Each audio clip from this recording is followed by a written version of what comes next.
Hi, this is Ellen from Health Aspire. Today I'm going to be showing you how to make spicy bean and sausage chili. I'm going to be using vegetarian sausages, but you could use pork sausages, for example, even chicken sausages, frozen spinach and frozen peppers. Now these are really handy to have in your freezer.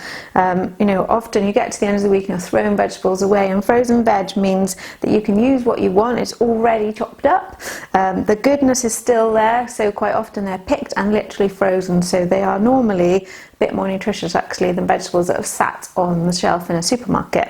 We've got passata. These ones are great to have in your store cupboard, so it's a flavoured one. This one's got chili in, and then we've got what are called taco beans, so lots of different beans in here, so you've got some variety going in, but they've already got flavour, so you've got onions and garlic and chili in here, so you don't really need to add too much extra.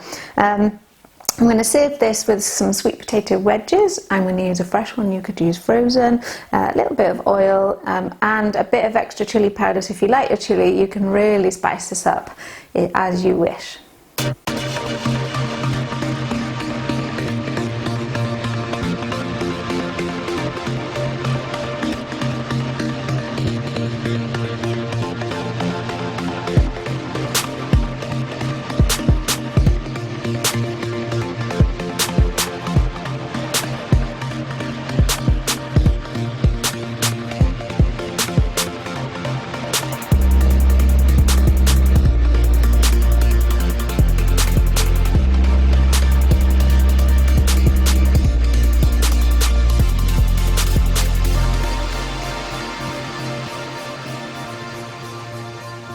Here you have your sausage and bean chili. This is a great one for bulk cooking, so you could freeze this down into portions and it will last 3 months in your freezer. You could serve it with rice, potatoes, sweet potato wedges. On this one I finished with a bit of hummus and extra chili powder. You could put some grated cheese on it too.